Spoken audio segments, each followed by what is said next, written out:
안녕하세요. 법선정 혜인입니다. 오늘은 육해살에 대해서 알아보도록 할게요. 육해살은 자미, 추고, 묘진, 유술, 인사, 신해 이렇게 6가지가 육해살이라고 해요. 자미와 추고는 육해살 작용이 아주 강하게 일어나고 나머지 4개는 살작용이 약하다라고 볼 수 있어요. 그러니까 육해살은 자미와 추고가 대표적인 거라고 볼 수 있어요. 본인들 사주에 자미, 추고가 있다면 육해살을 강하게 받고 있다라고 생각하시면 될 것 같아요. 육해살이 있다면 음독, 자손의 불구 등의 일을 겪을 수 있고요. 남자의 경우 자미 육해살이 있다면 아내가 출산하다 사망할 위험이 있어요.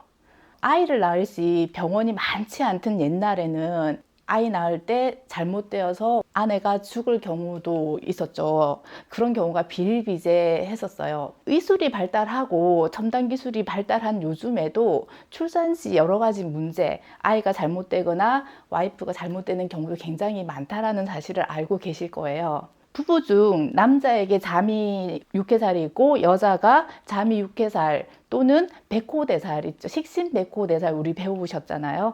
정축과 병술, 백호대살이 같이 있는 경우는 이 육해살 작용을 더 많이 받을 수 있어요. 자미 육해살은 처망살이라고 하거든요. 아이를 낳다가 아내가 잘못된다라고 알고 계시면 될 것 같아요. 특히 육해살의 작용 중 자미와 추구 육해는 특징이 평생 원하는 일을 할 수가 없어요. 남들은 아주 쉽게 이루어지는 일들 있죠. 근데 자미와 추구 육해살이 있는 사람들은 남들보다 2배, 3배 이상의 노력을 해도 원하는 일이 성취가 잘 안 돼요. 그리고 원하는 일이 2배, 3배의 노력을 해서 다행히 성취가 되면 다행이지만 그 노력을 하더라도 절대 이루어지지 않을 수도 있다는 거죠. 그러니 이 육해살은 참 묘한 살이에요. 원하는 일이 되지 않는다라는 것, 도대체 그 원하는 일이 되지 않는 그 이유가 무엇인지에 대한 어떤 궁금증 많이 들죠. 그러면 왜 이 육해살은 음독 자살을 하거나 화재나 재난 등을 당하거나 하는 일을 방해받는지에 대해서 한번 자세하게 살펴보도록 할게요. 이 글자들을 잘 이렇게 들여다보면 우리 도화살 배우셨잖아요. 도화살 굉장히 재밌게 배우셨죠. 이 도화살이 자, 오, 묘, 유 도화살을 기본 배경으로 깔고 있어요. 도화살은 우리가 공부하셨지만 굉장히 자유롭죠. 자유롭고 인기를 끌어야 되고 뭐든지 메인이 되어서 자신이 도드라져야 되는, 인기를 끌어야 되는 그런 살이잖아요. 근데 자우묘유에 이 미토, 축토, 진토, 술토, 토성자는 땅이에요. 이 땅들이 자오묘유 도화를 붙들고 있는 거죠. 혹자는 이렇게 말을 하더라고요.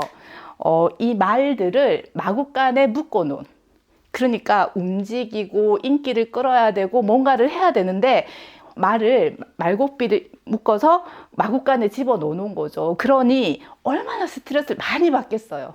되는 일이 없죠. 원망도 많겠죠. 왜? 열심히 하는데 되는 일이 없기 때문에. 그리고 또 잘 보면 인신사에는 역마살이에요. 아직 우리는 역마살을 배우지 않았어요. 앞으로 역마살에 대해서 자세히 배울 텐데요. 일단 역마는 굉장히 운동성이 강해요. 움직이려고 하는 게 굉장히 큰데 역마가 둘이가 모여서 서로가 움직이려고 하다 보니 방해를 받는 거죠. 그런데 이 인사, 신해는 육해살의 작용이 약해요. 그만큼 움직이는 성향이 강하기 때문에 육해살 작용은 안 한다라고 볼 수 있는 거죠. 그러면 왜 자미와 추고는 육해살 작용이 강하고 묘진과 유술은 육해살 작용이 작는지 봤더니 우리가 합가충에 대해서는 공부를 하지 않았어요. 앞으로 합가충에 대해서도 공부를 하게 될 거예요. 차근차근 알아나갈 텐데요. 일단 들어만 놓으시면 돼요. 묘진과 유술은 인묘진 합이 돼요. 인묘진 합이 돼서 목을 이루고 진유술 합을 해서 금국을 이뤄요. 그러니까 이미 합을 하고 있기 때문에 살작용이 적다라고 할 수 있어요. 앞서 질문하신 것 중에 합과 충으로 살작용이 적지 않냐라는 질문들을 많이 하셨잖아요. 맞아요. 합과 충이 있더라도 살작용은 반드시 일어나게 돼 있어요. 근데 여기서는 왜 합이 되었을 때 육해살 작용을 적게 하느냐. 육해살 작용. 그러니까 큰 카테고리에서의 살작용이 아니라 육해살을 일으키는 살작용이 적다라는 거죠. 그래서 육해살의 대표는 자미와 추고인 거죠. 자미와 추고가 있는 사람들은 앞서 말씀드렸지만 하고자 하는 일이 제대로 성과를 이루지를 못하는 거, 그게 굉장히 크게 작용하는 거죠. 자미와 추고는 우리가 여러 번 언급했던 살이에요. 자미는 원진살이 있죠. 원진 육해. 추고는 기문간살, 원진 육해살 같이 중첩돼 있죠. 그 살작용이 굉장히 커다라고 볼 수가 있죠. 살은요, 지지 12개가 있다면 각각의 성분이 모여서 여러 가지 좋지 못한 화학적 반응을 일으키면서 살기를 나타내는 것을 살이라고 말해요. 그 살기의 종류를 구분지어 놓은 것이 여지껏 우리가 배웠던 살 종류들인 거죠. 그 살 종류들이 만나서 지지를 구성하면서 어떤 좋지 못한 기운들을 발생하는 것, 그것이 살이라고 할 수가 있어요. 그래서 육해살은 자미 추고가 굉장히 무섭고 강하게 일어난다는 사실을 명심하셔야 됩니다. 자, 지금부터 사주 예시를 들어보도록 하겠습니다. 여자 사주이거든요. 결혼도 했어요. 살이 어떤 게 있는지 한번 찾아보도록 할게요. 제일 먼저 오늘 배웠던 자미 육해살이 있죠. 자미 육해살은 원진살과 같이 중첩되는 거죠. 그리고 다른 살이 뭐가 있는지 봤더니 인미, 기문간살이 있죠. 그리고 제일 첫 시간에 배웠던 자묘형살도 있어요. 이 사람의 대표적인 고통은 사실은 어떤 일을 해도 되지 않는 거였어요. 굉장히 열심히 살았어요.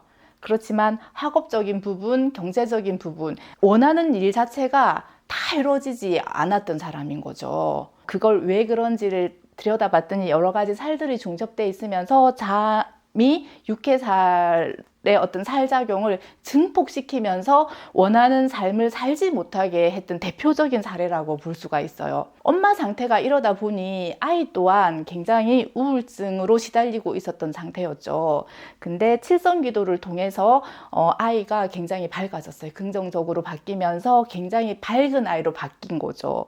아마 기도덕을 가장 많이 받은 대표적인 사례라고 할 수가 있겠어요. 그리고 배우자 궁에 들어있는 이 미토가 자미, 원진, 육해, 인미, 기문간살까지 중첩이 돼 있죠. 그러니 남편과의 사이가 좋지 못했어요. 결국 떨어져 살고 있는 상황까지 간 거죠. 오늘은 육해살에 대해서 알아보았습니다. 우리 코너명이 살맛 나는 사주인데요. 살 강의를 하다 보니 살 뜰릴 일만 있다 하시죠. 맞아요. 살은 참 무서운 것이 맞기는 해요. 하지만 인간사가 모두 살 때문은 아니라고 할 수 있습니다. 자신의 인가를 생각하고 꼬여있는 심보, 즉 마음을 잘 들여다본 뒤 진심 어린 참회를 하며 원망 어린 마음을 없애고 타인을 이해하는 넓고 큰 사람으로 자신을 바꿀 수 있다면 어떨죠? 살맛 나는 사주 다음 시간에 찾아뵙도록 하겠습니다. 감사합니다.